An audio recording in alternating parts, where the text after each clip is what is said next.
been since like 1997 since I've had cable, so I have no idea what's going on in the world. You don't have YouTube? I don't have a YouTube. I don't know how this happens. I just sit in front of my computer and all of a sudden the podcast appears. All right, welcome to the Big Story podcast. Thank you for joining us. We're really happy to have everyone here. I'm Alex Morrissey. I'm Gary Dufna. And today we have Jeremy Holt in the house. Yay, Jeremy! He's like Nutella. Isn't Nutella the best spread? Oh, okay. That's where you're going. Yeah. I think Nutella might be the best, but yeah, I don't know. I mean, I'm sure the Miracle Whip people are quickly writing a letter towards us to say that their spread is better, but no, it's Nutella. Just saying. Jeremy, how are you doing? I'm better. I am one of the people that caught COVID. Oh, got it. Yeah. If we were a morning talk radio show, we'd have like all those sort of buzzers and whistle sounds. I had a pretty rough go of it. I finally tested negative a couple days ago, and I'm feeling human, sort of. Yeah. But it was rough. It was rough. Where did it manifest? What do you think? I think I probably got it from my landlord. Okay.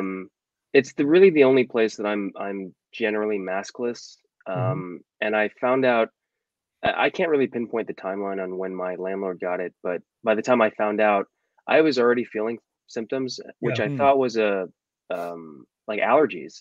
And then it just started to take off. And this past week in quarantine, I just was having these like fever daydreams or nightmares. Wow. Where it's like, you know, those movies where there's the hostile alien takeover, and then the world is just firing all their missiles at these ships and it does nothing. Yeah. That is basically what COVID feels like with all the medication I was taking. Nothing had any effect. And it's really debilitating when you're taking these things that you typically work, and it had almost no. The only thing that really worked was ibuprofen for some of the pain, but like the headaches. But yeah, it was pretty intense. So did you try Tylenol? Did you try Aleve? Did you try everything? I did Advil, cold and sinus. I did some Mucinex. I've done Robitussin, and none of the lozenges for my sore throat had any effect. And the sore throat was the worst part of it. Like razor blades, like swollen sore throat. Yeah, like my lymph nodes were super swollen. I never really got a fever, but it just felt like a sinus cold times 1,000 with a hangover on top of that. And none of the regretful memories. Nope. Damn. So but damn you, COVID. Yeah. But hey, at least I have a boosted immunity now, I guess, and I'm going on a book tour in a couple weeks, so it's kind of good timing. I guess that is kind of good timing. Like, this will be the new thing that publicists are saying, okay, listen, we've got a couple people who are testing positive for COVID. Go get COVID, so then you're sure. Can't you get it again after you've gotten it? You can. So I'm still going to be super precautious. I mean, I'm vaxxed and boosted, but I could still get it. So now that I know what it's like, I'm actually more conscious of how, when I'm wearing a mask, distancing between people, I'm feeling less brave to go say hang out at a bar per se. Yeah. But so thank God you're vaxxed and boost, huh? I know. I think I probably would have been hospitalized if I wasn't, to be honest. Sure. Yeah, it's the I think, we're all sort of at that, well, now you're not, but many of us are at that stage where we've been doing this for 2 years, and we're just we're all like, the mask, you just that's the thing now. Whenever I go to the store to get food, I just put the mask on. It's a habit now. And I'm wearing it in my house. I forget I have it on. Well, I don't trust you either, Gary. So I would do it if I were you. I would wear the mask. It's rough. I'm glad you're doing well, man, because that is just yeah. And you're not alone. Like, so many people that I know. Yeah, and that's the thing. What's so crazy about this, how quickly this is spread, because I do distinctly remember, not too long ago, a few months ago, I remember thinking, my friends who caught COVID, my initial thought was, oh, you're being careless. And now it's I don't feel the same shame around it. Right. And I don't really have any feelings about people getting it because everyone's getting it. I mean, living in New York City, it's sort of inevitable. Yeah. Oh man. So yeah, it's. I mean, it's just spreading like I wildfire. was talking with my writer friend, and and I had this epiphany came to me, and I was talking with her, and I said, I think we need to stop sort of like stigmatizing, getting COVID, because it isn't this like, it's not just like, oh, you were being a dummy. Like, Right. it's just, this is the thing. Like, and like, it would be like, like, oh, you got a cold? What are you doing? Like, Yeah, exactly. I think, we have to come to the terms, because I think it's definitely been a divisive, reaction that is kind of built up. So, yeah, no, and also, I mean, did you, really kind of personal question, but did you feel anything, like, did you have any flashes to yourself going like, were you upset with yourself for getting it, or were you pretty like kind? Yeah, I was definitely upset. I think I just felt a bit naive. I think it's just, the living with what we're all going through for the past 2 years, and I to be quite honest, have exposed myself quite a bit just living in New York and working in a school, and every week I'm getting emails from my job saying, "Oh, you came in contact with someone who now tested positive." So I go get tested, and it's like, well, that's fine, and like, I hadn't caught it, and I was able to go to Montreal to visit family over the holiday, and I didn't get sick then. So I came back kind of thinking, maybe I'm not going to get it. And then like I'm a 3 days later, it's superhero. like, yeah, the moment I was like, maybe I'm immune. And it's like, no, you are not. You caught it. Yeah. Yeah. And it just shows how easy it is to catch it. If my suspicions are correct, and I did get it from my landlord, Right. it's just a matter of sharing a hallway with somebody. Sure. Yeah. Do you get a discount on rent for the next month because of this? If I could maybe prove At least a week. Yeah, I mean, like, no, unfortunately. Take like, a little discount. Reread your lease. There might be something in there. Right. Communicable disease discount. Yeah. I don't know. He gave it to you. So you're quarantined. So that means you got all this time on your hands. What did you do? Did you write? He didn't do a damn thing. He was trying to survive. Trying to survive is correct. But like when I was starting to feel better, and when my quarantine lifted on Saturday, I was offered some work for hire, a work for hire gig. So that was kind of perfect timing, because it was something I could start thinking about. And I was given a bunch of these back issues I needed to read about the character I was asked to write for. And so that was actually pretty cool to read some old comics back like in the early 70s. Wow. And so kind of getting my head wrapped around this particular character that I need to hopefully write a 10-page story for has been kind of a nice way to kick off being very extremely unproductive for the past, I don't know, 2 weeks into the new Nice year. reward. It's a deadline, Yeah. There's they're the best. Like, deadlines are fantastic. Oh, I need them. Yeah, because like if you don't have them, man, it's just this drag. But if someone rings you up and says, "Hey, we want you to do this thing," and you say yes, like there's no more like Nintendo cart. That's a thing. Right. Nintendo cart. Yeah. So like, I mean, like, but that's the thing. Like, I mean, it's really, really helpful. So it's actually like the best like medicine was getting that call, that email. Oh, for sure. Yeah. And I work really great with deadlines. And this, I have some creator-owned stuff I've been working on, but that's been, I am ahead of schedule writing-wise on some of those projects, so there isn't this immediate need to kind of work on them. So usually, if I'm left to my own devices, I can procrastinate. Yeah. So this is nice, where it's like it's a very fixed deadline, which is coming up, and there's obviously very strict parameters regarding continuity. So it's been kind of cool to kind of inundate myself with this one particular character. So so it's been good, and it feels good because it's like, oh, my creative brain still works. Like, because I kind of came up with an idea yesterday, and it's slowly evolving, and it's getting better in my mind, and I'm just starting to write it down. So that feels pretty good. Do you, I mean, because like I have like sort of buckets where I put ideas in. Like I have sort of like lines, I have characters, I have titles, I have, you know, sort of scenes. Like I just have these buckets that I put these different sort of things in, for when I am sort of asked to do something or I have to do something. So I will often go in there and just kind of like rummage around. Even if I don't use it, it's sort of kind of get something moving. Do you have a sort of system, or do you just kind of take us walk? Yeah, I have stuff I've worked on. I mean, I have so many pitches that have never seen the light of day. So, you know, usually if someone comes knocking and says, "What else do you have?" I usually have that stuff locked and loaded. As far as new material, like in the last year, I have two things that I've been working on. One I just realized was more of a concept, and there's really no story to it. And I banged my head against that wall for like 3 or 4 months, and I was like, there's nothing here, unfortunately. Yeah. But then I took an old idea and I took the components that I still like about it and removed everything that doesn't work anymore, and have completely revitalized it and reshaped it, and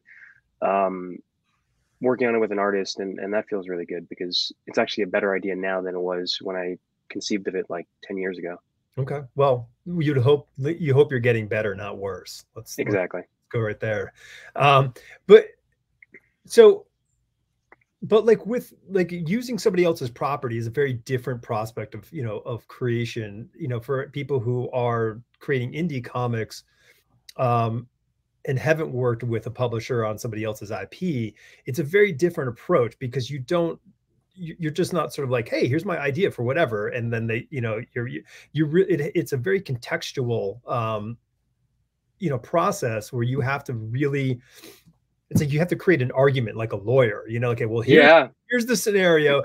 These are the reasons why. And they go, yeah, but what if they, no, we've already figured that out, you know, and like, you have to kind of like play this whole thing. So like, and I guess reading those back issues is probably a really big part of that sort of creative evolution, because you see that little nugget, you know, that was a throwaway or whatever for that issue. You're like, huh, what if and then yeah, it's like, you know, I've been invited into this house, and I can add to the house, but I can't completely change the house. So like, you know, there are things I have to be mindful of, and like there are, you know, load-bearing walls, these parts of this character's, you know, history that I can't change, and that is the foundation of that character.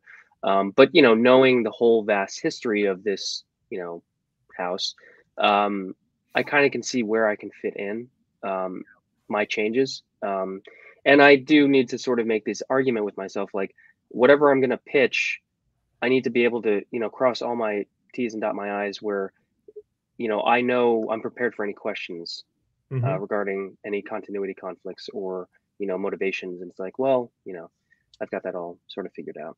Have you worked with this publisher or the editor before? I have, only once. So, which is good. I mean, like I developing a relationship with this editor, and, you know, it's kind of dipping my toe in the pool of the big two, which is cool. Yeah. Yeah, you know, the first one was a 5-pager. This one, I think, is going to be twice as long, so 10 pages. So it's like a little bit more room to breathe narratively. So yeah, I'm really excited about the idea. Hopefully my editor goes for it, and I should, you know, if my editor goes for the pitch, then I should be able to script it probably in maybe less than a week. Oh wow, so, great. Yeah. Wow, that's great. Yeah, that's amazing. Yeah, I mean, you know, in that 10-page mark, that's a great number of pages. I mean, I think 8 is my ideal. Like if I have to, if I say, hey, write something short, 8 is an ideal. 6 is all right. You can do stuff, but 10 feels like a luxury, because you can kind of like really, like, you can do a little naval contemplation, or you can do a little extra, you know, special sauce on top of it if you want to. Absolutely. Yeah, that's a technical writing term, Gary. So just be careful throwing that around. So that's very cool. And you know, hey, congratulations that you got the call and this is rolling. It's very cool to be. I think it wasn't prevalent, you know, 30 years ago when when I broke into the business, that there's this like thing of you know, where the people who were creating indie comics were also on the Rolodex. Yeah. Just dated myself there too. On list or email list of the people who are editing the books, you know, at the big two. Like there was a very big disconnect, you know, in many respects. I mean, you had to make some big, you know, fireworks for them to go, hey, who are you? What's up? And I think that's great. And not to say that you haven't, because you have. I mean, your books really are phenomenal. So I think that like you're getting that. Gary nods in agreement. Oh yeah, yeah, big agreement. Big agreement. Yeah, I think it's a really cool thing because I think it brings. I just think it brings a whole new level of creativity to the, you know, the big two publishing houses that is always needed. It's always needed. You know, I mean, I think you just have to have that sort of, you know, I mean, I'm sure you have your favorite characters from Marvel and DC. I mean, I do. I to be quite honest, I don't read a lot of those storylines. So like, this is my second opportunity, but the first opportunity I was thrown a character I'd never heard of. Right. This character I'm aware of, but it's surprising when I've read these characters whose storylines date back, you know, 20, 30 years, or if not longer, where their origin stories are like super problematic. And for me, it's actually a great opportunity to sort of figure out how to reclaim those characters in a more holistic way, a less problematic way. And so yeah, I sort of have that same challenge with this character. And I've been asked to do things with the character that I think I figured out, but at the initial call was like, it to me felt like a big ask. Like, I don't know how to like do these things that the editor is requesting. But I've managed to figure it out in a way that is satisfying to me as the storyteller and will be satisfying to my editor who wants to see these changes made for this character. So it's fun to try to juggle and puzzle piece those challenges, which is really what I love about writing stories. Yeah.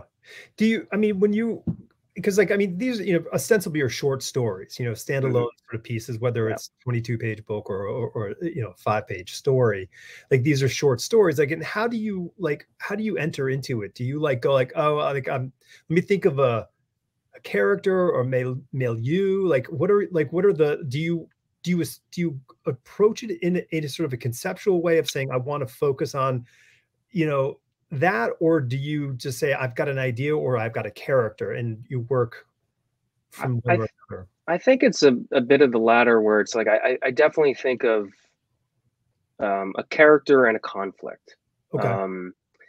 And usually it's pretty broad, and then I start to whittle down and refine that idea, and then I start asking myself, what are the themes, what are the things I want to explore, what's the overall message a reader might take away from the story, and then from there, if that picks up and what I like to say, if it grows legs and can move, then you know, fleshing it out and developing a full synopsis is pretty easy.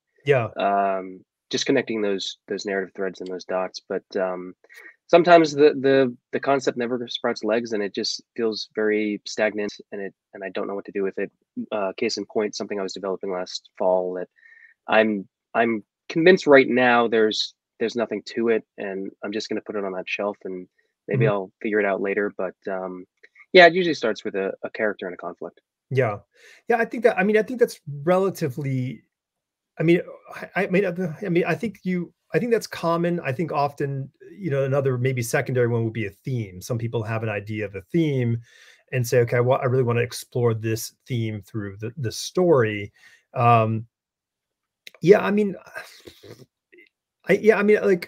I'm just trying to think like on things that I wrote, like for most part, it was sort of that conceit of, okay, I have a character idea and I have that. And I think, you know, roughly it's that conflict. You know, I'm always envious when people are like, oh yeah, no, I had the ending of the book and then I sat down and wrote. I'm like, oh, you son of a, because I'm like, it's like I do come up with the ending sometimes, but it's not always. And there are writers who always have the ending figured out. And I'm like, come on. I don't typically have the ending figured out. And like, now that I'm thinking about it, when it comes to work for hire, I actually do the opposite of what I just described for Creator On, where, I don't really need to think about the character because the character is so well established. I start to think about the themes and like, what are the themes I want to explore with this character? How do I convey those themes that will, translate to the reader and hopefully resonate with the reader? So, yeah, that's kind of interesting.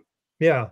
Well, I guess maybe, I mean, I think you kind of hit the nail on the head in the sense that it's already a formed object. You're not recreating the wheel in that respect. So I think that might be that would seem like a logical kind of approach, that you're kind of telling some sort of like, I want to tell a tale, so you grab the favorite action figure and you go, okay, now we're gonna tell the story and go through it. Totally. I always find that like I get to these points, like if I'm discovery writing, then I kind of pause. I'm like, oh boy, because you can kind of just be a bloated writer if you're not reined in some fashion, whether it's for comics, here's your page count, or a deadline, one or the other things. But then you have to sit down and then you kind of do that bullet point outlining. Okay, well, we're here. What would happen next? And you just start creating your conflict resolution kind of system until you get to that sort of ending that you've vaguely seen in the distance and hoping winds part the clouds. I think for Made in Korea specifically, it was one of those stories where I had a very specific ending early on when I was developing the story back in like 2017. Okay. And I realized I was only actually telling half the story. So when I started thinking about, this whole second part of the protagonist's journey, a new ending kind of formed, and it really actually started to shape itself while I was writing it. I didn't really have it in mind. It's sort of, this idea came to me of how I was going to end it in the middle of, I think, writing the second to last issue. And it's like, oh wait, I see where this is going, because the character sort of was speaking for herself by that point when I was writing it. And I was like, well, this is the natural conclusion for this character. Yeah. No, totally. And that's, that, and I think that's so true, because I think when writers sort of craft the character initially, they're not exactly real at that point. There's a lot of, they're interesting, there's something interesting about that person that you've come up with, and to one degree or another, or thing, I guess. And you could write about a box if you wanted to. But then there's this point when they really do speak for themselves and step forward and make choices, and they're making choices, and the other characters that you're writing with are making their own choices. And then that conflict that we need, as writers, comes into play, because everybody wants something a little bit different, even though we may want the same kind of outcome, we're all kind of fighting for the way that we do it. And that's really interesting. You were so sort of close at the end when the new ending kind of appeared.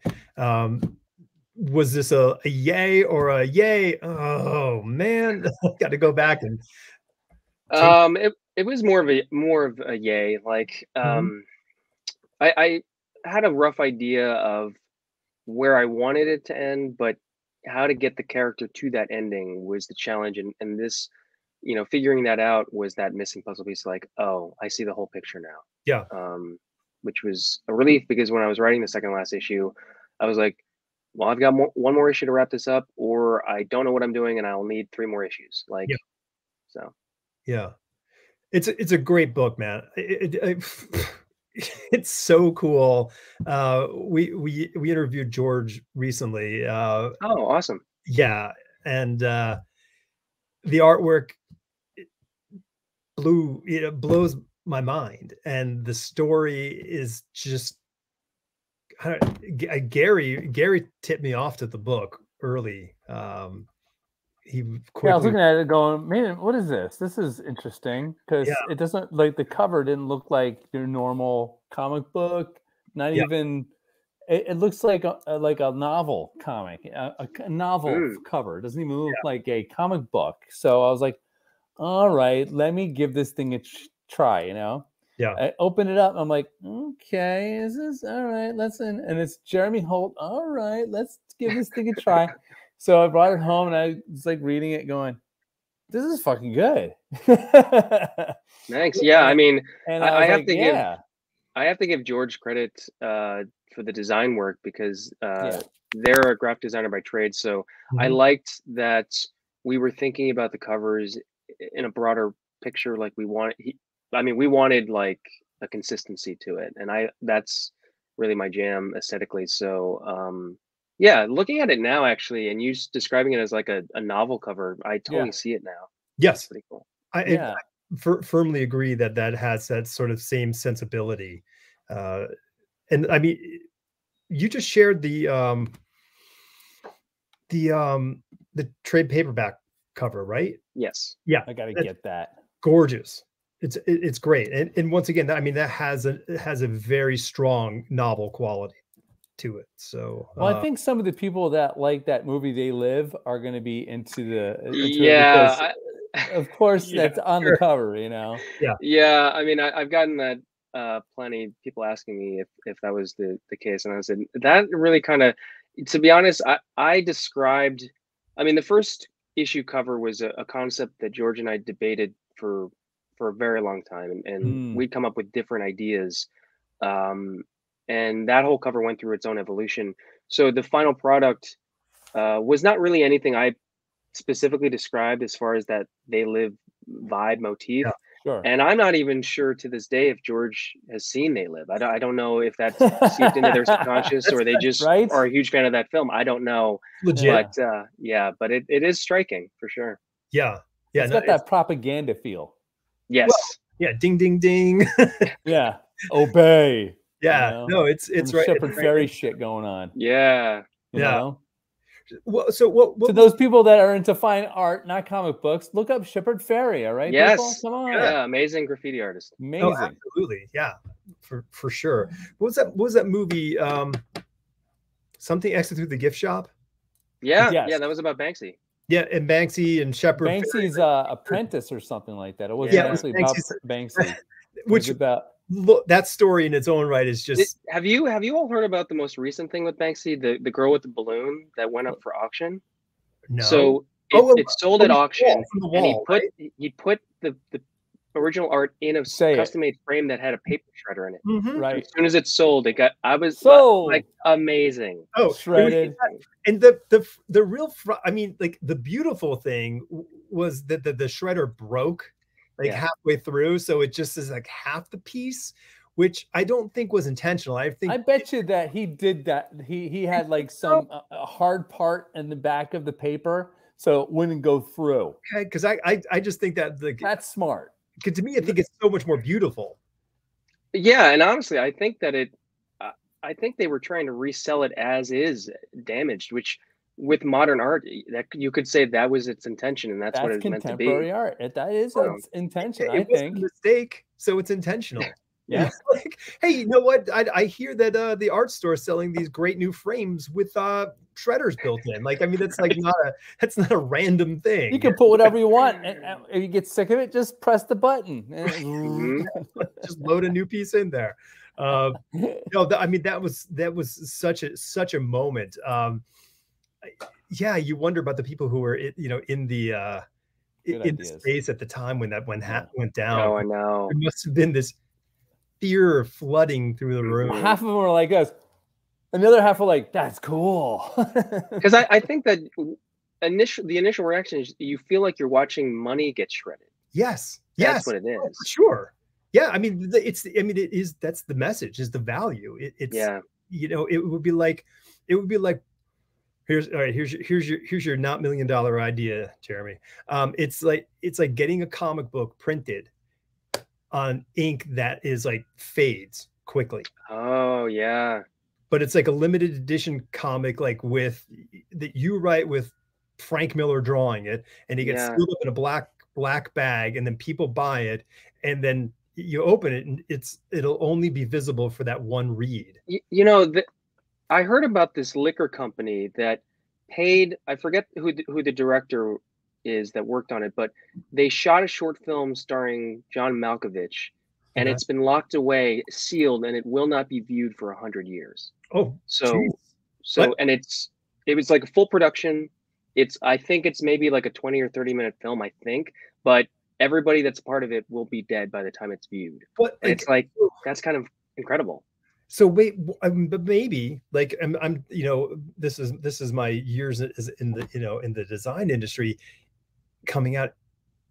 Did they create a specific batch, let's say it's a whiskey, Yeah, that gets put away and locked off with them, so that when this is released, there's this 100-year-old casks of whiskey? Whoa, yeah, for that'd be sale? awesome. Because that would be like this really amazing thing, because the value of it would be off. And like, and the only people who get to watch the movie are the people who can afford to buy the bottles of this stuff. Yeah, Like, imagine that. that's incredible. I mean, yeah. Sort of liquor company do this ourselves. Wow. Yeah, I mean, I think, listen, for me, I think Banksy is such a voice, you know, of our time. Just like, I'm nearly note perfect with all these projects out there that there's this beauty and horror and commentary that happen in these pieces that you go, yeah, you're right. You know, and I'm absolutely, you know, fascinated by the work. So that's good stuff. Yeah, when I think of, you know, just this conversation right now, thinking about Banksy and thinking about, you know, time capsule films, it sort of reinvigorates me as a storyteller, because I think all creative people, or just everybody living through the pandemic, has given up on at some point, right? Like, just felt like, what's the point of all of this? And Yes. I definitely felt that way. Like, what's the point of making comics? What's the point of telling stories? Like, this is all seems to be going to a bitter end. And I am reminded of, you know, the power of creating and the power of stories. And like, it's, you know, stories have been around forever, and Yeah. there's no reason to stop making them. And in fact, they can help in some ways. Well, I want to ask you a question off that, what you just said there, but I think that stories are really our legacy as humans. It's not the stuff that we make, because that stuff just falls apart. It's not the money you accrue, because you know, I mean, I guess you could create an organization that does good, and after you're gone, it keeps doing good. But I don't know, someone could corrupt that thing and make it a horrible thing in the future. Who knows? Yeah. But like stories, I mean, there are stories that have been handed down for thousands of years. Yeah. That's an incredibly powerful thing. So you know, I mean, it's a privilege to be a storyteller, and to share these things with people. And you know, you can entertain. There's nothing wrong with that, you know, but you can also kind of give a little more. What's like, do you have any stories that like were that sort of inspiration for you, like that have been like, want to do something or say something? I think that movies were really the first vehicles of storytelling that really captivated my imagination. Okay. I think the first time I saw, I can't remember the first Spielberg film I saw, but I just remember it really, just his way with the camera was very exciting. Yeah. And honestly, when I saw Sam Mendes's American Beauty, that film I think about a lot. The film score, Thomas Newman's film score, I use a lot of his music when I'm writing. And then, you know, just American Beauty really tapped into this kind of American angst that I found really interesting. Yeah. And I've sort of thought about it a lot since then, and definitely incorporated some of that into Made in Korea. Having this, you know, 9-year-old proxy AI child living in suburbia, and you know, what can happen when you just want to try to fit in. Right. So those were big influences, and then I think just reading a lot of novels. Mhm. Michael Chabon has been a huge influence. I think that when I read his Pulitzer Prize winning novel, The Amazing Adventures of Cavalier and Clay, that was kind of Yeah. amazing to me, the power of historical fiction. Yeah. And he wrote Cavalier and Clay so well that within the history of comics, Mhm. that I want to believe that these cousins lived and existed For and sure. created the escapist. And that is so powerful that, you craft these beautiful characters so perfectly that it's almost hard to imagine them not being real. Yeah. And that's really kind of what I'm always striving for, is like, I want to create a character that there's so much plausibility that you want to believe that they're real. And honestly, one of the best compliments I ever received for my work is when I was writing after Houdini, and I wrote about Houdini's son Joseph, who's Mhm. complete fiction, and people, who liked the book said, I didn't know Houdini had a son. And I said, he doesn't. So As a spiritual son. That's yeah. awesome. But yeah, I mean, wow. Yeah. I mean, Michael Chabon is really like, I mean, Tolkien aside, because I'm a total nerd. Okay. But like Chabon is like, that's it, man. My yeah, Yiddish Policeman's Union, like Hmm. that, the conceit of that book, just phenomenal. Moonglow, like I just everything he does. I mean, his writing is so beautiful. Yeah, I agree. And like, so, other than him, I think that Murakami has really Mhm. captured my attention in the last couple of years. Yeah. Donna Tartt, the Goldfinch was such a beautiful novel, and that was one of those rare books for me where I didn't want it to end. And I I was actually even really impressed with the film adaptation. I thought it did a very good job of honoring the source was going to ask material. you what you thought about. That's cool. Yeah. Yeah, Yeah, I mean, that's a challenge in its own right, really kind of, and that's not a small book. It's not like this kind of quick right. little read through. So like there's a lot there to parse and kind of turn into. That's really interesting. Yeah, I mean, I think film is probably like the first sophisticated media or medium that a lot of storytellers get into, because it is, you can see a lot of different films in the period it takes you to read one book, so Right. you are dabbling at a higher rate in those things. And yeah, I mean, Spielberg is that kind of, the something is different is happening here, kind Hmm. of, when you see how he crafts a film. Yeah, American Beauty, that movie blew me away. The English Patient was another really Mm. powerful film for me.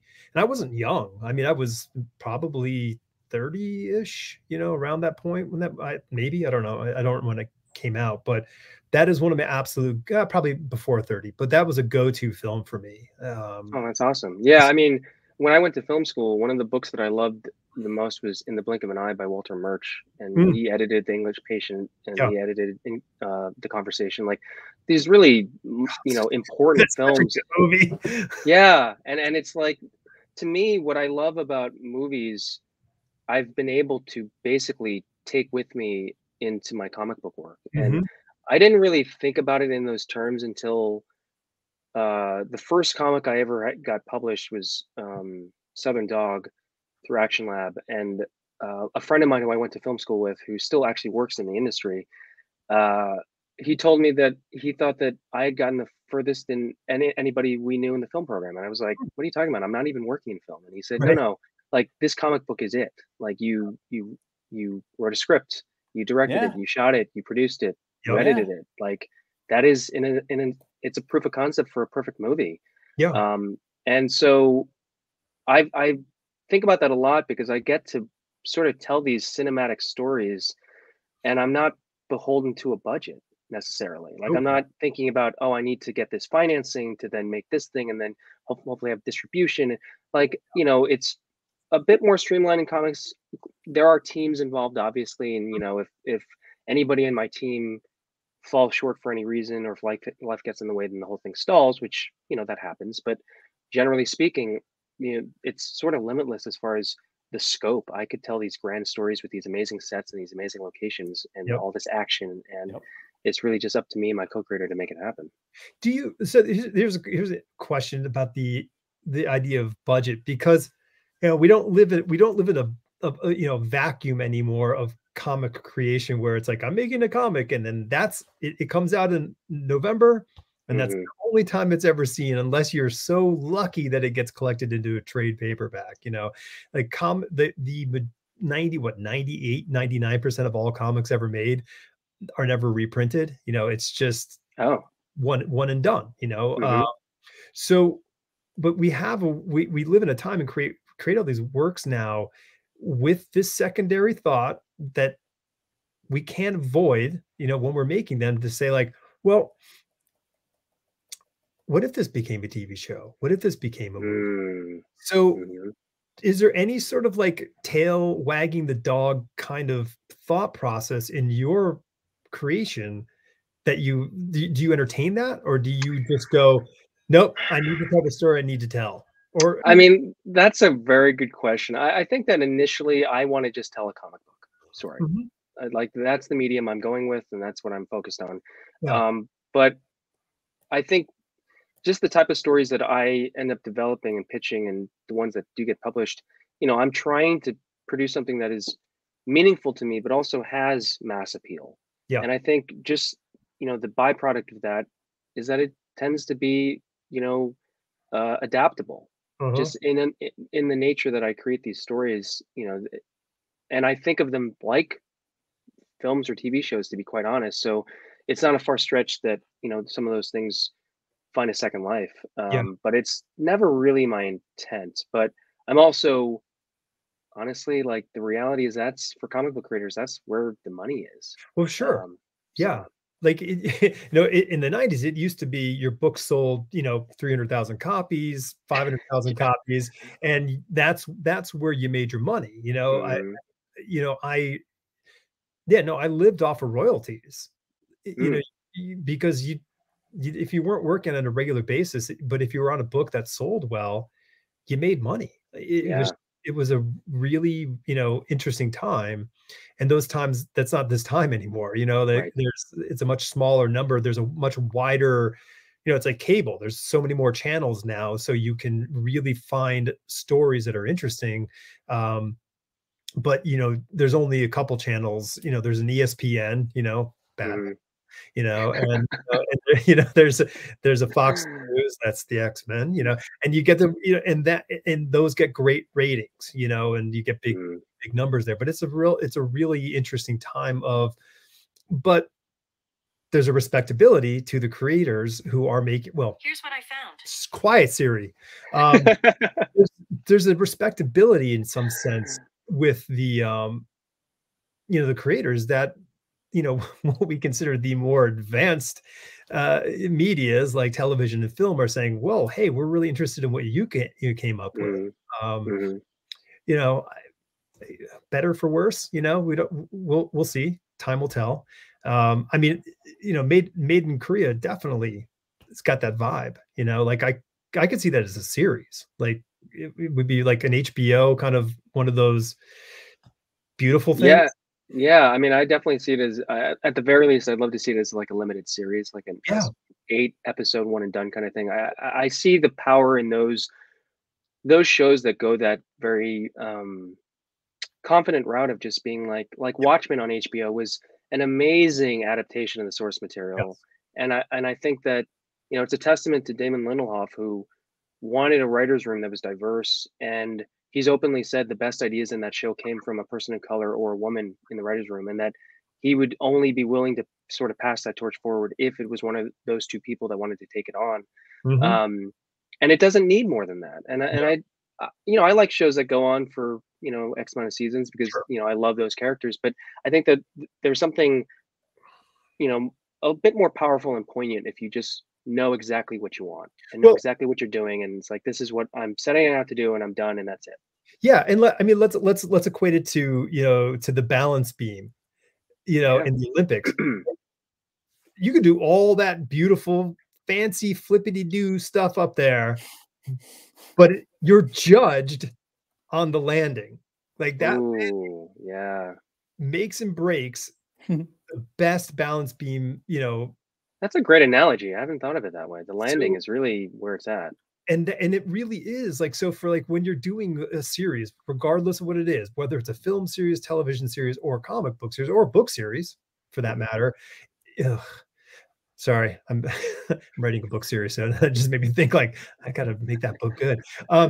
It it's that thing where you have to say, like, I mean, it is that ending and how you wrap it up, you know, like, because I mean, Damon must have learned massive lessons on, you know, his first huge effort, and how they didn't stick the landing. And then, you know, so where do you move forward from that? And by the way, your description of the people in the writer's room who he was taking the greatest ideas from perfectly fits our friend and writer in that writer's room, Jeff Jensen. No, he's not a woman or a person of color. Old white dude. Yeah. We went to school with Jeff, so we have awesome. carte blanche to make fun of the guy until big giant meteor in the sky smashed down and he loves it. So yeah, he's the best. Yeah, I mean, I think it's, you know, and I would, yeah, I mean, I would love Mark Romanek to film that mini series of your show of Made in Korea as a limited series. He makes great robots. So yeah, I think I definitely did contemplate on how far I was going to go with the hard science of my story. I definitely didn't want to go too far because it really, I thought, would just serve nothing more than a distraction from the characters and the story at large. And I was talking about it with one of my brothers who is a visual effects artist, and I mean he actually worked on Watchmen the film. I mean, he texture painted the comedian's pin. Oh, cool. Blood spatter, which is pretty cool. And he's, you know, he was the lead texture painter on the Killmonger suit in Black Panther. So like he's got huge credits under his name. And he was a lead texture painter on Chappie. So I was asking him about like the reality if Made in Korea was to be adapted into a live action thing. Yeah, and he read the book and he was like, you know, it's interesting that you don't really feature a lot of like robotics and hard science aspects, because that actually helps with a budget. Like the things that, especially when Jesse gets damaged, in the way in which he gets damaged doesn't need practical effects. He said that could be full CG, which actually streamlines production. It can lower costs. So he said, you know, that's kind of actually good that you didn't go too far into that. And I was like, oh, that's a kind of neat thing to kind of contemplate. Didn't you just quickly say, well, that's what I was thinking? I mean, I think sort of like, I mean, you know, when I was writing it and when I was finished with it, I definitely let myself daydream about the second life it could take. And yeah, I definitely would love to see it as an episodic show rather than a film. I think it could work for both, but I definitely think it would be more interesting because there's just so many things I didn't get to explore in the original storyline that could get explored in the show. I mean, the first issue alone, there's so many things that I introduced that I never really explored, like really other families and their proxies. Yeah. Within the vicinity of Bill and Sue Lin when they adopt Jesse, how are the other families responding to the fact that their proxy gets to go to school? Sure. And it's like in Texas, I know, having grown up there for a few years, I could totally see other families kind of getting, you know, envious and then kind of causing some sort of conflict at the school. Like, you know, I think my proxy should go to school. And like, you know, that could take on a whole season of a TV show. And so like, you know, it's interesting. I think that's that's one of the beauties of science fiction, is that science fiction repositions and reconfabulates, you know, our reality, whatever it is, and just puts it into a different environment, whether this is just sort of near future, you know, in your sense, or far-flung future. It doesn't matter. We have this ability to say, what is it about being a human? And you get to explore these facets of humanity. And so that, you know, that whole side thing right there that you just described, that would be a fantastic, you know, venture, you know, like, I mean, we always look at like, I mean, I'm blanking on sort of examples of it, but there are examples that somebody comes back to a story, but they're telling you from a different point of view of something, and you're getting to experience a whole new sort of vision of what you already loved, but from a different POV. I have a good example of this because I Thank you. just watched it. Was Ghostbusters Afterlife. There you go. Perfect. Like it was such a fun movie because it hits on all the notes that I love about the originals. But it tells just a new story of basically a new generation of ghost busting, essentially. Yeah. And yeah, and I think that it can be hard to tackle those things, like to honor the fans. Yeah. Which I think is also really interesting about fandom. I think that it can really change that second life to a property, because, you know, it's not yours anymore. It's really shared by, you know, a whole lot of people. Yes. And that's, you know, that is, I mean, like, I think, you know, listen, I'll be eternally 11, whatever, how old I was when Star Wars came out, you know, there's like, that's my connection to Star Wars. It's this little kid who just wants to be flying around in the Millennium Falcon and, you know, that kind of stuff. So like, I watch the stuff that the Disney Channel makes, and it's great. You know, I'm like, oh my God, so cool. And, you know, Favreau's like invented the whole new way of making films, and it's unbelievable. And I love it.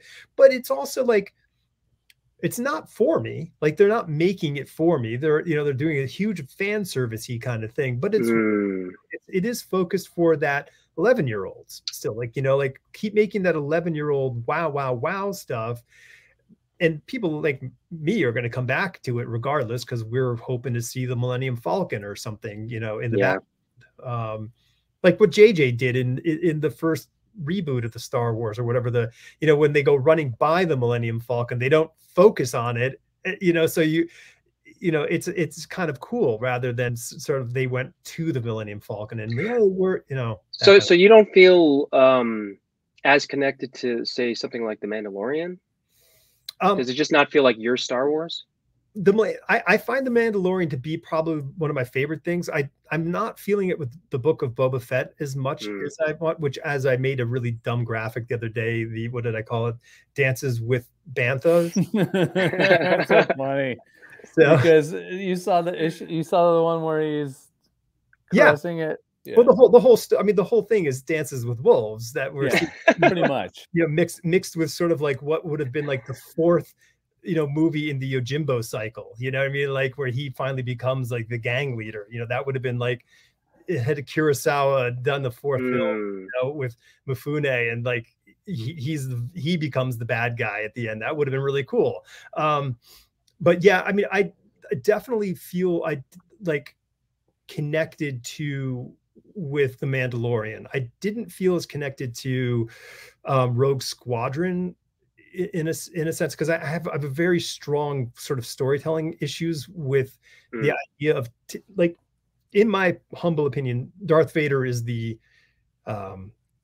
greatest cinematic villain. Like, he just changed the way cinema presented villains, and he's the villain. And his entry in the first Star Wars movie is this whoa, you know, moment.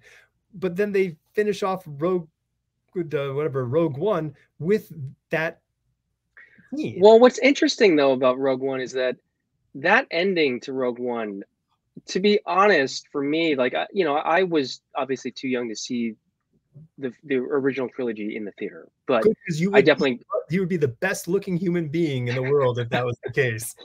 But I remember watching those films, but I don't remember being truly terrified of Vader until I saw Rogue One and saw what he was like.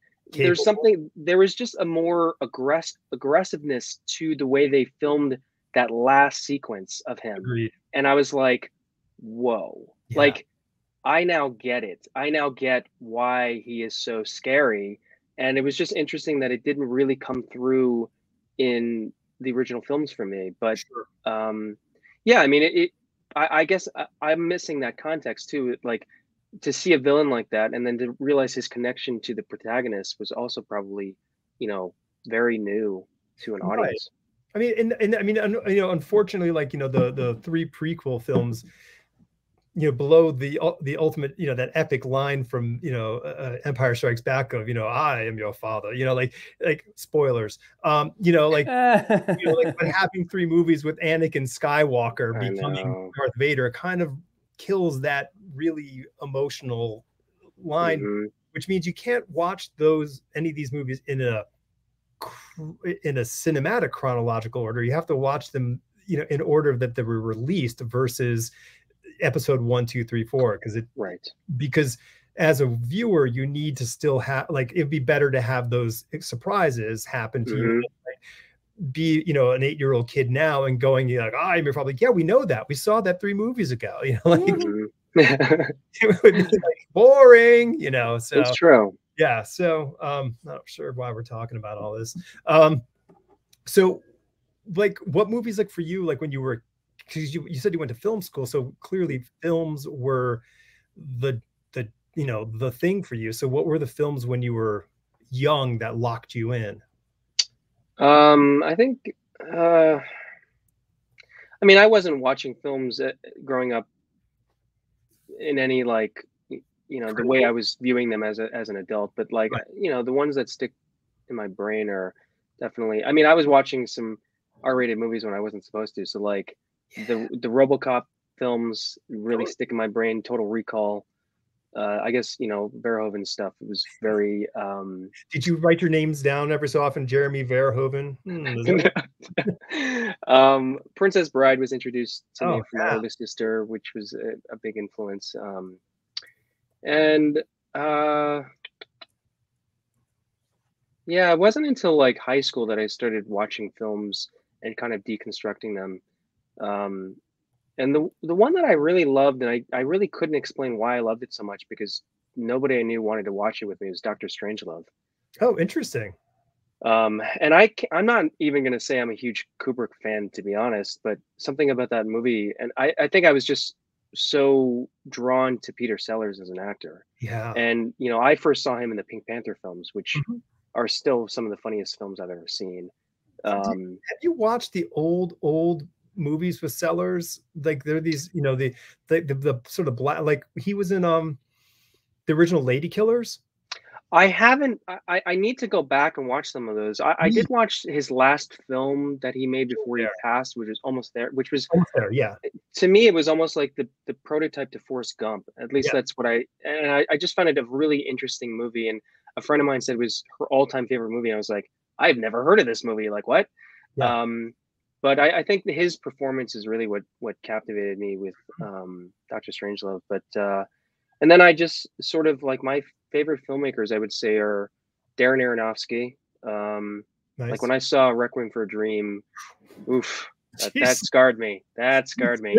Um, and then Sofia Coppola, I love all of her films. Yeah. Um, and honestly, Alex Garland, now that he's making more movies and TV shows, like Yeah. really is one of my favorite, and Spike Jonze for sure.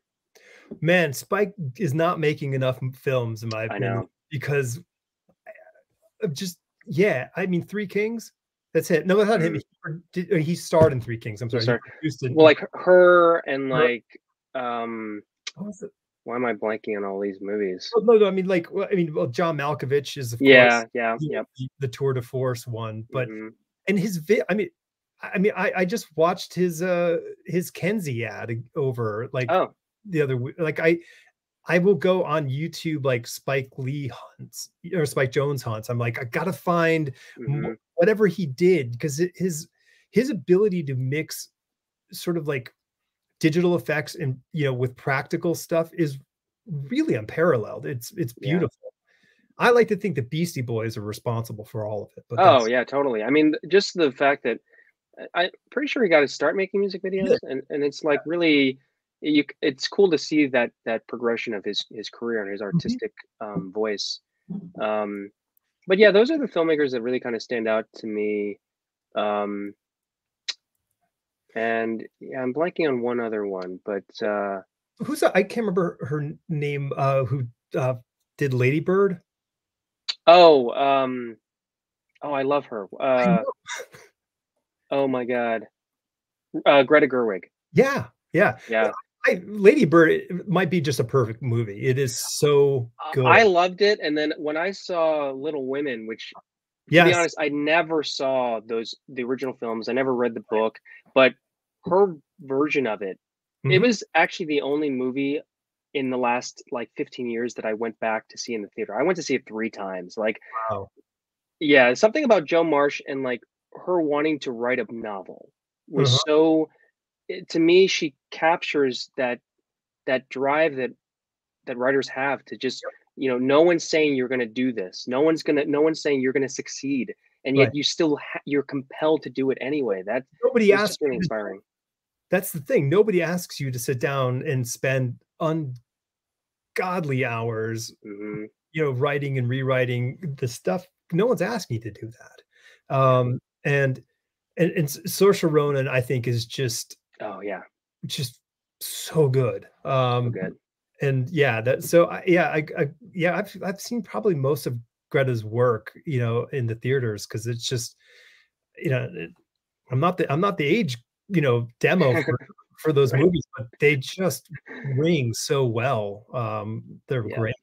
Um, yeah. So were you writing when you were were you like, did you like Ho- Honestly, dabble? no. I mean, like, my my mom encouraged me to keep a journal, which I never did consistently. I think every time we moved, and we moved a lot, I would start a journal and never finished it. Mhm. I think my earliest memory of writing any piece of fiction was in elementary school. My school had this thing called the writer's workshop, and you could submit a story. And if you got selected, you got to leave class early to go work on your story. You had to illustrate it as well, and then it would get published, basically laminated. Right. And I got a story in which my mom still has this book, which is like my first published work ever. Huh. Um, and so like that was my first kind of introduction to writing fiction, but then I just never did it. And even in film school, there was no real screenwriting track at the time. Mhm. So I went into the sound design, more of an editing capacity, and um, falling into comics was a huge accident. And I really thought I was going to be working in tech as a career. I Right. still work in tech as a day job, but like I really thought that was my career. And after several years, like 6 7 years of it, I just realized I need to be creative. And I just happened to start reading comics again through my oldest brother. This is like back in 2008, and just seeing what comic books are today, and they're not what I remembered. And my brush with them as a kid was just basically a handful of X-Men comics from the Right. 90s. So like I didn't really get exposed to just some really in-depth storytelling that's now kind of commonplace with comics. Well, so what was it like when you were sort of re-exposed to it? Like, what were the things that sort of said you were like, "Whoa, this is so different"? Did anything stand out? Oh yeah, the Dark Knight Returns. It was the Oh, first graphic novel I read ever, right, and I read it and I said to my brother, I was like, "This is where comic books are," and he's like, "That's like 20 years old." I was right. like, "What?" And so I was living in New York at the time. I moved away for many years and get back, but I went to Forbidden Planet in Union Square, and I just started reading comics, and that's how I got into Vertigo, and that's when I started to understand what a creator on comic was, because I didn't there was nothing on the shelves with Marvel and DC that interested me. Like I didn't even feel compelled to read X-Men. I was just like, I need new. I want new. I Right. want, new characters, new stories. And yeah, so it was reading those like Transmet and Preacher and DMZ and Scalped. And then when I read Why the Last Man, that was the series that I was like, I need to try to write one of my own. Oh, that's awesome.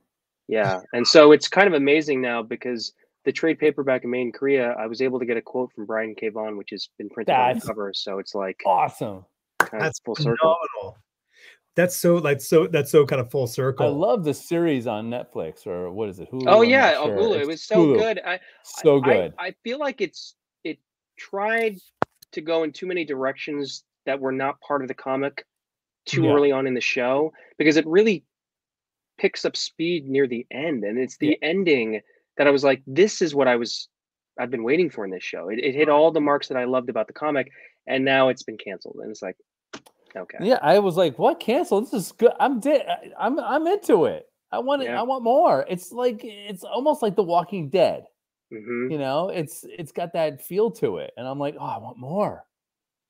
I think that must be a tough thing when you're creating, because I think that the idea of doing a limited series Mhm.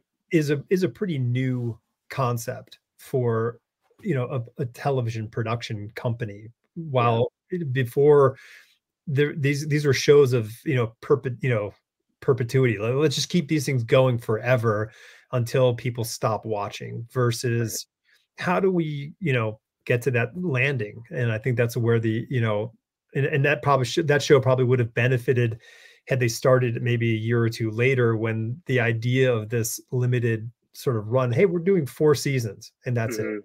I think that if it was also going through something other than FX, I mean, I think if it had gone through like one of the streaming services and they just, were throwing a ton of money and said, okay, make your episodes. Sure. Because I think they had to make a pilot and it had to go and get pitched around and stuff. And it's like Right.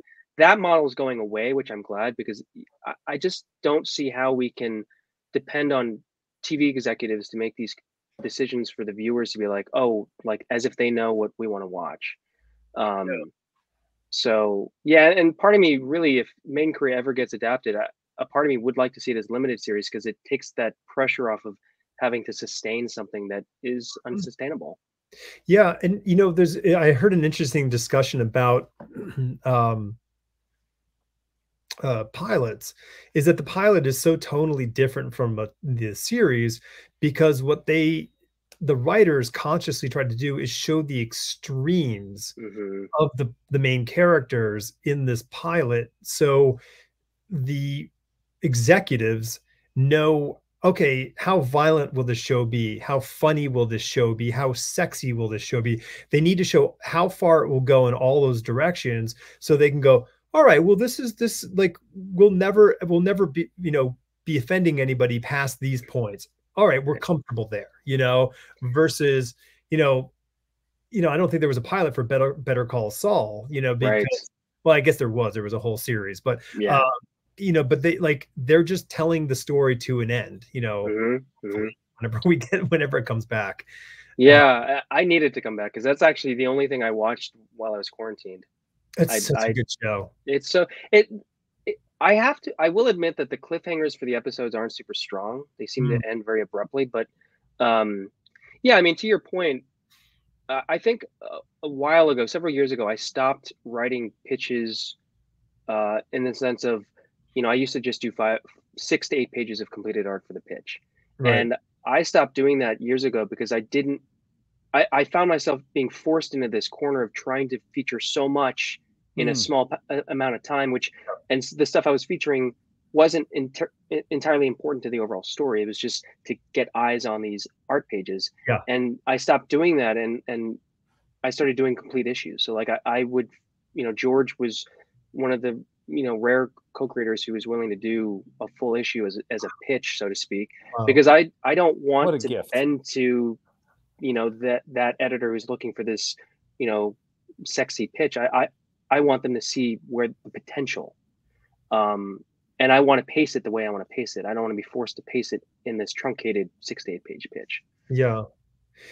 I mean, so what, I mean, what, well, I mean, because I guess that, I mean, that really kind of eliminates a lot of challenges that often you're faced with, for that because those pitch pages, they're kind of, vaulted, they don't Hmm. and they're kind of hard to incorporate into, unless you write that first issue with a 6 page, sort of Exactly. pow wham zam moment, which blows everyone's mind. But it seems like you're really kind of putting the cart before the horse, because it seems to be sort of you want to build to whatever that sort of level is in those 6 pages, Hmm.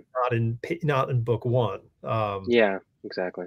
That's really interesting. So how do you go about doing that? Because I mean, for anybody who's like, so like, because I mean, that's a big commitment for you and for and for an artist or an art team.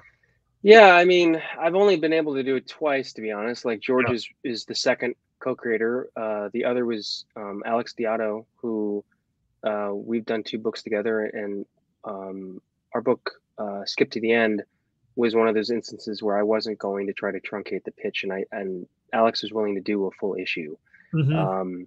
And it, to me, it's sort of the way I want to do it, but it's also sort of a Hail Mary. Like there's no guarantee that it's going to go anywhere, but at the very least, you know, we're kind of doing it the way we want to do it. Right.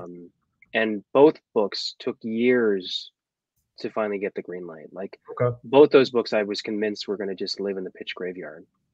Oh, okay. Yeah. Did you find, like, did you find a champion at a point? Like, how did that turn? Yeah, definitely in both instances. There was somebody on the inside of these publishers that really wanted to see it happen. Mhm. So like I give a lot of credit to my friend Tim Daniel, who's also, we co-wrote a graphic novel together, but Tim is handling a lot of the production aspects at Vault Comics, but he's also a very talented writer Yeah. and designer. He's designed most of my logos. But he was at the time doing production stuff for Heavy Metal, and that's who originally published the 4-issue series. And then it moved over to Inside Comics, and the editor there, Mark Irwin, was a huge fan of it and really pushed it through. And then with Made in Korea, Marla Isaac, who's the executive assistant at Image, who's basically, the way I see it is basically Eric Stevenson's right-hand person. Yeah. She definitely was the one who kept putting it on his desk. And like, I mean, it was like about a year. And I remember writing to her shortly after like New York Comic Con several years ago, where I was like, can we just call time of death? Like, I just need to move on with my life. Right. And it had been a year. And like, based on Image's submissions, they said, if you don't hear back in 30 days, consider it rejected. Right. But I've had enough experiences with Eric Stevenson personally where I knew I had some leeway, so I didn't necessarily have to adhere to that 30-day deadline. But yeah, I don't know what she did or what she said, but she was the one who wrote me and said, yeah, we're going to do this. That's amazing. Yeah. I mean, when you hear those stories of people who are like, who so-and-so, kept, lobbying or dropping, bringing it back or whatever the thing was, or mentioning it in meetings, it, like, I think there are those people, in our lives who sort of save us, for one way or another. Yeah. And something that Marla said when I was on a panel with her during San Diego Comic-Con at home last summer, she said something that I had never really considered. What's that? So when people submit to Image, she sees a lot of the pitches. And she said in this panel, she said, I have a folder that I move pitches of creators that I think are getting there. And so when you get rejected, don't think that we forget who you are. So, I mean, it's important to consider that for a couple of reasons. One, keep producing good work, keep, improving your craft, but also keep being a good person. Like, don't get, vindictive or angry or defensive when you get a rejection. Yeah. Damn you. So, right. And that's what I've told people other creators who've approached me at conventions, like, asking for advice. It's like, you just have to stay humble and you got to keep working at it. And everything you create should be better than the last thing. And so she told me that, I was one of those people that kept showing up in this folder. And then when Made in Korea came along, she was like, this is what I was looking for. Right. This was someone who has been working towards a really good book. Yeah. And it took years, really. And so that's something to really keep in mind, that editors are, have their kind of eyes on certain creators. Sure. I mean, it's like the story bucket idea we were talking. You've got your ideas of stuff and you put them away because you need them, and you're going to, and they may not be the best idea when you toss it in there, but you might be able to like graft on another thing, and next thing you know, you have that idea. And I think that's like with the creative thing of having someone looking, because they are looking. I think we forget that, like, they're not in business if they don't have comics, Exactly. being created. So they are looking. And what struck me is the thought of, like, that instinct, or maybe the common thought is like, oh, well, do good work. But that's not the thing. It's do better work. Yes. because your work can be good, it's just not there yet, or it's not the right thing for the right time. So always just do better work. You do that thing, great job. You know, you did it, you finished it. These are huge accomplishments, but do better work. Make it better the next time, and keep striving for it, because it's a challenge. It is. It's a grind, and I think that's what's also important is, I mean, obviously it's important to have goals. It's important to kind of see where you want to go, Mhm. but I think something equally as important, if not more important, is to move those goalposts, because for years I just fixated on getting published by Image and being a full-time writer. Right. And when those things weren't happening, I quit so many times. I mean, Yeah. I can't even count on both hands how many times I've quit and just like, I'm done. And it wasn't until I decided to change, to move that goalpost and say, it's okay to have a day job. Like, Right. it's, in fact, I'm not quite ready to change my relationship with the creative work to the point where I'm depending on my income for it. Yeah. So I'm okay with a day job. And once I started to realize that, I actually found more satisfaction in the day job. And I was writing just because I love to write, not because it needed to get me somewhere. It's And then I just stopped quitting because I kind of rediscovered my love for telling stories. right, right. Yeah, it's that's such an inspirational way of putting it. You know, because I mean, we've all been in that point, you know, with whatever Yeah. the thing is. And, you know, we're all screaming and yelling out in this ether of whatever it is that we're making. And it's really frustrating that you don't get this sort of response that you hoped to get. Hmm.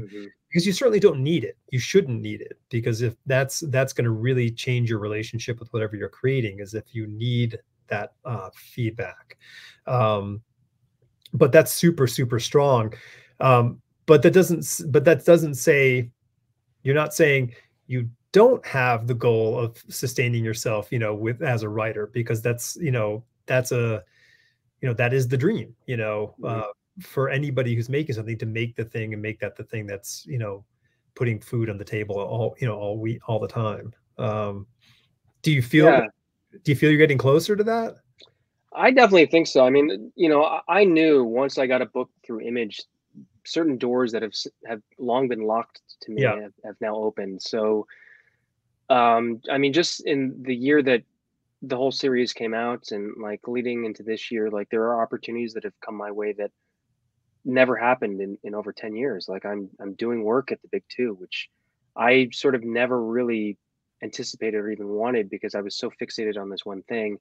But I also know from all of my friends that have done books at Image, and to see where their careers have gone, um, it's there are these certain tracks that you fall into, which are like good things. Like, you do a good series at Image and it gets enough attention, people are going to be interested in what you're working on, Yeah. and you just have to be ready for that moment. And that's what I've been working towards, both just big picture and even on a smaller scale of, when those people come knocking, not only am I ready with ideas, but also I've cultivated a process that I can depend on. Like, the first Marvel short I did last summer, it was a last minute thing, and I was given 5 days.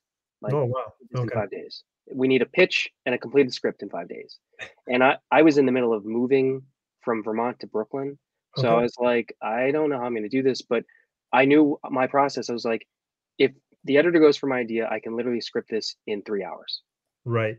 And I did. And there were like, maybe 2 rounds of notes and it was done. So, and that's something I was working towards. Like, I don't think I would have been prepared, or even capable of doing it like 6 years ago.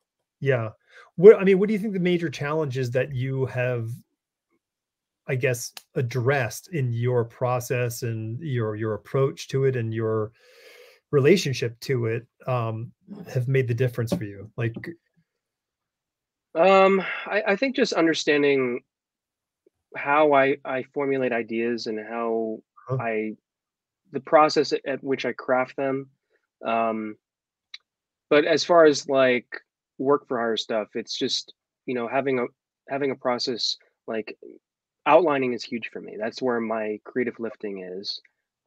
If I can churn out an outline, writing the script is essentially for me almost transcribing my outline. Mhm.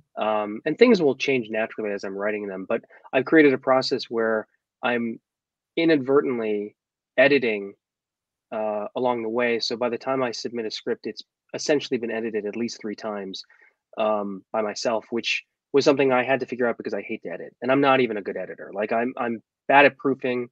I don't like rereading things, so like having a process where I have to make sure that it gets refined through this sort of sequence of events for me, writing wise, Mhm. is helpful. Nice. What I mean, so what I mean, what is your methodology approach to that? I mean, one of them for me is I use Pro Writing Aid to drag my stuff through it to make sure that I'm not too far off reservation in the terms of grammar or passive voice or any of these things that'll I mess up. don't use any of that. I use a basic spell check, I think. Sure. Um, I should probably look into something like that, but I'll send you a link. yeah, thanks. Um, but for me, it's really the big part is just crafting a compelling story that gets the whoever's reading it turning pages. Right. And you were saying that your process sort of has you editing it. Like, so what do you like one of the processes that I use for writing is I do what I call like sort of a setting pass, a character pass, and a voice pass. Mm, I'll write something and then I'll go through it and then I will sort of be attentive to, am I addressing the setting properly? Like is everything being kind of dealt with in the environment of what the story is taking place? And then I go, hmm are the characters on point and am I featuring them the way that I need to be featuring them? That they're the right way to do them right way. And then finally the voice pass, and going through and is the language of the characters speaking, or in the case of the prose, is the prose, hmm pretty-ish. Like that's kind of so that's my basic process. What's like, how do you go through your Well, you sound way more professional than me. um, for me, it's way more simplified. I come up with like a brief paragraph pitch, and then if I like that, I will extend it to at least 1 page of a synopsis, broad strokes of the story, and then from that, if I'm happy with that, then I will break it down based on 20 to 22 page chapters or issues. Mhm. And along that way, as I'm basically breaking down the synopsis into these issue breakdowns, the story starts to sort of evolve and change from the synopsis. So by the time it gets to the script, there are noticeable changes, but it's still within the framework of the synopsis. Um, and the only as far as passes I do is really just I don't write any dialogue until the very end. Like when I'm writing a script, when I'm scripting it from the outline, Mhm. I might make notes for dialogue, but like I literally will write the dialogue at very last. That's cool. Because the dialogue is where I get hung up the quickest and the longest. Um, but I think that the side effect of doing that is when I reread some of my work once it's like in art form, Uh-huh. I don't remember writing some of this stuff. Like I've reread Made in Korea and I'm like, man, that's a good line. I don't remember how I came up with that. Because it's really just on the cuff of just rereading the script and just Yep. punching up dialogue. Um, but that's really what I do.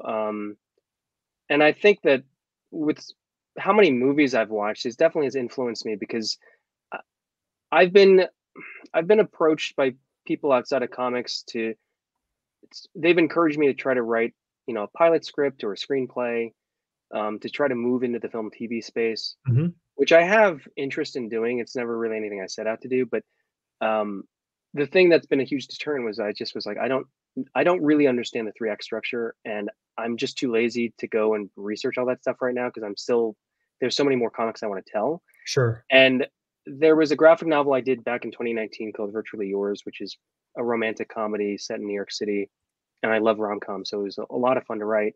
Um, but there was film and TV interest in it, and this production studio reached out to me, and they really liked it, and they said, "You wrote a perfect 3 act structure."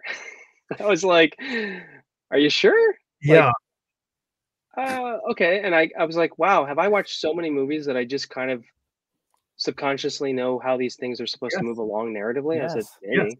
absolutely. And you Yeah. know, I took my whole manuscript and I ran it through what's sort of the kind of a five sort of part structure of a story. Hmm.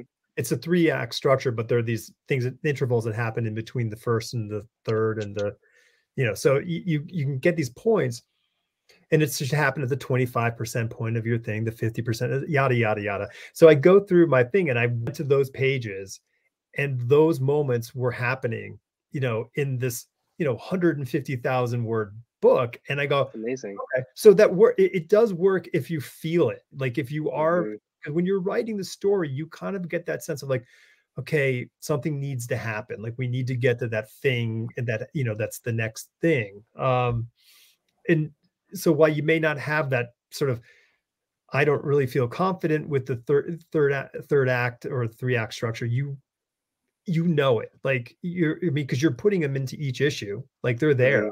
feel Yeah. the rhythm, it's there. um and and going back to what you said about the waiting to the end to script it, like I think, like what I'm hearing is that, okay, I'm going to write a story and tell the story that I want to tell, and then there's going to be other people who are going to take the words that are right here and make it a visual thing that's going to make it, sensibly better. So, I've got help here. Now the words for what the characters are saying, that's on me. And Yeah. that's the 100% Jeremy part that's on the page. Everything else, well, not 100% because the letterer is helping out Sure. in the way that goes, but it's really like it becomes much of much less varnished version of what you're putting down. So there's probably a higher level of, oh, okay, I got to do this, this part of it. That's a good point. And honestly, the reason I started doing that, it was advice I got from Joe Casey years ago, which was his writing process at the time. And I've come to understand that he changes his process every few years. So like, which is to me mind-boggling. But also, really, it was the perfect solution at the time for me because I was writing these scripts that I was getting so many emails with co-creators who were like, what's happening in this panel, I don't really understand. And it Uh, was because I was so fixated on the dialogue, I wasn't really writing great panel descriptions. okay, And that's where I was failing as the comic book writer, where if right. so by taking out the dialogue, the exercise for me was to write a script where the artist could ostensibly understand what's going on without a single word spoken. Uh-huh. And for me, that was forcing me to think very visually when writing the panel descriptions.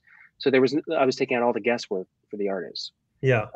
and it was just saving the dialogue. But you're right, like I think there was a lot pressure for me to write these interesting lines of dialogue. And I think actually the first film that I saw that really captivated me regarding dialogue was um, Kevin Smith's Clerks and Tarantino's Reservoir Dogs. Sure. Like those films were so dialogue heavy, and there was such a style to it that was Yes. palpable. And it's like I think I've been kind of chasing that ever since. No, I totally agree. I would add another person into that mix would be Aaron Sorkin. Like, Oh yeah. these writers, and well, fuck, Mamet too. Why don't we add Hmm. David Mamet into that collection there? But like they're these writers who write with such cadence and rhythm and power in their language. And it's like, and I mean, really, that scale goes from like Smith all the way up to Mamet, like, I mean, like, Hmm. it's like there's this sort of range of, super machismo, like with the Mamet world, and then like this sort of like light, introspective kind of writing of, Smith, and then what's in between. But it's like I want to watch that Being the Ricardos movie because Oh yeah. Sorkin wrote it and directed it, and and it's got a great cast. I'm like, I got to see this thing. Yeah, Sorkin is a good example because to me, there is a sort of melody to his dialogue, Yeah, and when I'm writing dialogue, it has to hit my ear a certain way. yeah, The way a conversation starts and the way the conversation ends, especially when you might have some dialogue bleeding over into another panel as a voiceover. yeah. Um, Like to me, the dialogue has to almost play out like a song to me. Mm-hmm. No, I mean, it's super important. And I think that's kind of like the, you know, the dream, you know, like as you're writing is like, I think ultimately like we, you know, we want to write a great setting and we want to have a great, you know, plot and we want to have great themes and all this stuff. But, you know, part of it is like, we are really judged on like the characters and how they speak, because that's the language of the story. That's the, you know, that's sort of that auditory, you know, part of it all. And I think we have to, yeah, no, and that's the part I'm always like, I'm like, oh, this is gotta suck. I'm sure it sucks. It sucks. It's gotta suck. It sucks. You know, that's you live, you know, that's where you live in there. But yeah, that's yeah, no, but yeah, I mean, I'm totally like riveted by great, beautiful dialogue, whether it's on, you know, on the printed page or on screen of some sort. There's just this beauty to it because, you know, I mean, it goes back to Shakespeare. I mean, it really, Yeah. you know, you know, when you watch a live perform, not live, but I mean, but you know, not reading Shakespeare, but watching Shakespeare, it, when performed by real masters, it's transparent. It just goes right through you. So yeah, I feel like I had that experience watching Wes Anderson's latest film, The French Dispatch. Mm-hmm. It is easily his most ambitious film. There's something about it that reminds me of his first film, Bottle Rocket, Yeah. in some weird ways. But like the words, the script that he wrote, there are some scenes where I paused it and I was just like, it's like when you read this really great passage in a novel and you just stop and you go, oh, I got to Yeah. reread that. Yeah. And I haven't had that experience recently with watching a movie. And I honestly, I don't know a lot of people that like The French Dispatch. I really enjoyed it. But it's definitely worth a watch just from a writing standpoint, for sure. Yeah, and I mean, I think the triumvirate of, you know, was it not? Is it more than a triumvirate? It's a quad triumvirate. I don't know what the hell the word would be, but like between, you know, Wes, Roman Coppola, oh come on, Owen Wilson and Workman. There you go. Those four. They because you can hear their voices, you know, on that screen. You can hear each one of those characters. You know, when I'm listening to this character, I'm like, man, that sounds like Schwartzman talking. Oh, that sounds like Owen Wilson. Like you can really hear them come through in those scripts. Yeah, I love those films. They're just. Did you watch that short he did with Schwartzman? As like a car racer going through. Yes, yeah, that was really good. It was fantastic. I love that. It was beautiful.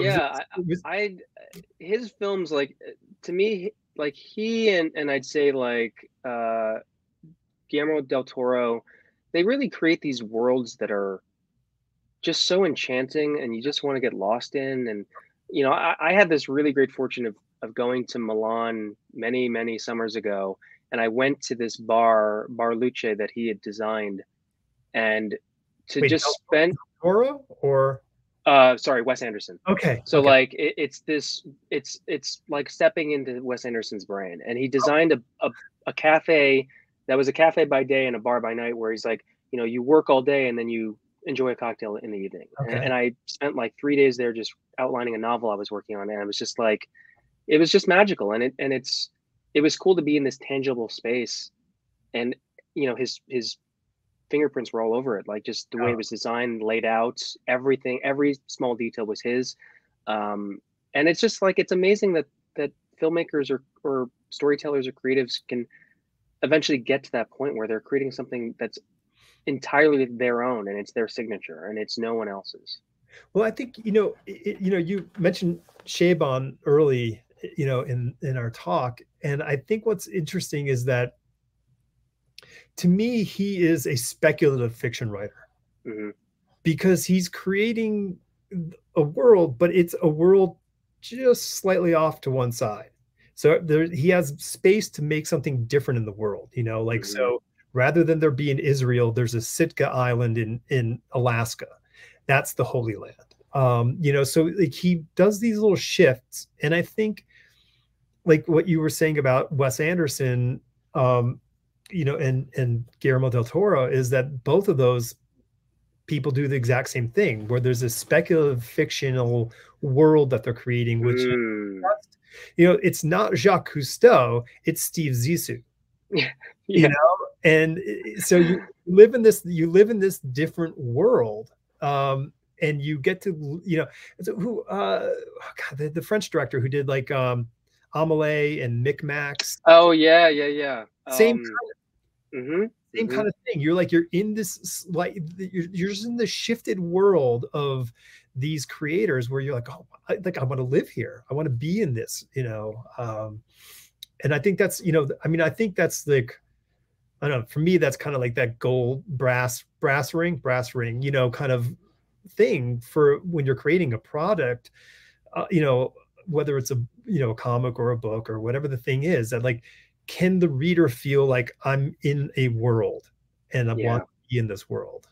Yeah. And on that note, I mean, I was really happy to sort of push myself just from a production standpoint of bringing on 6 different artists to tell 6 different proxy stories in the back of each issue, because I didn't have enough room in the main narrative to explore, you know, the life of a proxy with a different family. Right. And I wanted to expand that world. Yeah. I wanted the reader to see there are so many, different avenues that you can go with this.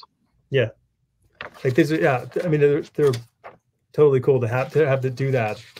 Was there any chance, like, was there any pushback with Image in doing that? Were they like, no, they were just like, you know, this is the page count, fill it however you want. And I was like, well, I don't want to fill it with ads. So it, you know, there was enough lead time that it didn't totally stress me out, but there was definitely a point where early on I was like, I don't want to do this, because to me it was almost like wrangling cats. Like, you know, it's hard enough to keep the main team on schedule than to bring on 6 other teams essentially. We totally understand what you're saying, dude. Yeah. No way. Yeah, we did our Kickstarter with, you know, five creative teams, and it was intense. It was a lot of work. It was a lot of work, and, you know, really, everyone was great. It's just, but it wasn't sort of like, okay, we're done. Like there was things to be addressed and, you know, stuff to happen. But yeah, no, I totally get that instinct. That's not, you know, you're not, you're not crazy. I definitely streamlined it by saying the one requirement, other than adhering to the rules of Made in Korea, is the artists had to do everything. Like I didn't want to have to manage small teams, like the artists. And I specifically reached out to friends that I knew were capable of handling all aspects of production for themselves. Right. And that's, I mean, you know, and that's something that's, you know, I mean, I'm, you know, I'm still blown away by Cliff Chiang doing everything for Catwoman. Oh yeah. Like, I don't think people understand how much of a tour de force and such a flex that is, to do that. And it works. It's not being like, it's like, oh man, like maybe you should have gotten a letterer. You know, it's not one of those kind of things. Yeah. Like, really, really wonderful. And, you know, getting people to do a lot of heavy lifting is, not everybody can do that. It's not a given that if you can draw a comic book page that you can also ink, color, and, you know, and letter that. Like there's a lot to do. And because it's a complex organism. It definitely is. And that's great that he can do that. And a part of me is envious, because he's one of those, you know, creators that's breathing this rarefied air of, when people say, do you draw it? He can say yes. Do you write it? Yes. Yeah. Because I feel like as a writer, they're like, do you draw it? No. And every artist I know get asked, do you write it? No, I'm an artist. Like, and Cliff can just say yes to all of it without being annoyed. That's kind of amazing. Right. Exactly. Like the credit should just be like his name and like check boxes next to all those things with a check, you know, done. Yeah. Yeah. It's a wonderful thing. And I'm proud for, you know, for DC for saying, yeah, do it, because it doesn't get done, you know, in the big two. It does not get done in the big two. There's just not that. I've seen it happen as close as co-writing, and then somebody does everything else. Like it's not done on a regular basis. Yeah. And you know, there are those artists that really stretch those muscles to be able to do it all. I think, you know, Daniel Warren Johnson is another good example Sure. of someone who was just doing his own thing for a long time. He was working on other people's stories, but he was also fully capable of telling his own. Yep. And you know, I think he's sort of getting that opportunity now. Yeah. And it's, you know, I mean, I guess the hardest part is that the reason it doesn't happen, it's simple, is comic books come out every month. Yeah. You can't do all that stuff and have a comic book come out every month. So when the publishers are now a little more cognizant of there's something else that can be offered to the public that's not just a monthly floppy. So so what, you're going to the book tour that starts in like 10 days. So that, why don't we give a date just in case, because we're so it starts with the trade comes out May 26th on a Wednesday. So that is the kickoff to the tour. So it's all going to be in New York City. The first day is going to be at Forbidden Planet in Union Square, which is cool. And then the next night is going to be at my friend's rooftop lounge called Make Believe. So that's going to involve an author talk. So my friend Youngmi Mayer, who's a very famous comedian and co-host of the podcast Feeling Asian, is going to moderate. Right on. And Friday is going to be at my good friend's comic book record store in Brooklyn called Vinyl Fantasy. And another friend, Jeremy Nguyen, who's a cartoonist for The New Yorker, he's going to be moderating that talk. And then on Saturday, I'm going to be at You and Me Books, which is in Chinatown, which is the first Asian American female-owned bookstore in New York City. Whoa! Right on. And Marie Myung Ok Lee is a novelist, and she also teaches at Columbia University. She's going to be moderating the talk on that day. Amazing! That's fantastic. I'm so happy that you're doing this. Do you have any other projects that you can talk about that you're letting people know it's coming out, or? I can't really give details, but I am working on, I did sign a contract for a new graphic novel that I'm working on right now. Production has started. I actually just got about 5 pages of completed inks in my inbox today. Beautiful. So I don't know when that's going to get announced. Hopefully it'll be released as a graphic novel, but I think it might be leaning towards individual issues. If so, it would be an 8-issue series. Okay. Which would be the longest thing I've ever written. And I might have my first prose novel published at the end of the year. Sweet. Which is pretty cool. And that would be an adaptation of my graphic novel Skip to the End. Oh, very cool. And then working on a pitch right now, and Virtually Yours, the rom-com graphic novel I mentioned, which was only released digitally through Comixology Originals, is going to be getting printed in the fall through Dark Horse. Oh, so that's going to be pretty cool. That's fantastic. Well, that's cool that you I mean, well, I'm not going to talk to you about it, but it's exciting that you doing an adaptation of your own work. That's a really interesting concept. Yeah, I love Skip to the End so much, mainly because I'm deeply obsessed with the band Nirvana. Yeah, which we're aware of this. Yes, you are. And so I just wanted to keep living in that story, to be honest. Yeah. And I like the characters enough, but the book is noticeably different from the comic. It takes a massive departure, both just the storyline and characters involved and the ending. But I'm pretty proud of it. And did you read the Tarantino's adaptation for Once Upon a Time? No, I've been meaning to. It's on my list. It's on my pile, and yeah, I can't wait to get to it because I hear just great stuff about it. Same. Yeah, I'm really looking forward to reading that. I just have the problem is when the more you write, and the more you have like writer friends, the more you're reading of their stuff. Mm-hmm. You know, you're the more you're alpha reading, their works. you don't have time to read the other stuff, so because you kind of put a lot of effort into reading other people's stuff that like, okay, well, being very active and thoughtful here. That's great. So where can people find you, Jeremy? What's the best way that they can keep up with you? Twitter and Instagram, both at Jeremy Holt Books. And then my website is jeremyholtbooks.com. Well, that all works out pretty well for you. That's great. Jeremy, thank you so much for coming on. It's a long time coming. It was great having you when you came on last year, but it was good to get to sit down and talk with you, to see the hair without any of the no, I like the hair. I like it. Thank I you. know. Well, I'm envious because I don't have any anymore. So I'm fine. You I'll can take paint your care- head. I'll take Top's hair. I don't care. Just give it to me. No, it's cool, and I'm just really glad that we got this time, and I'm glad you're feeling well, and everything is like. Thanks. It sounds like it's going to be a really good year.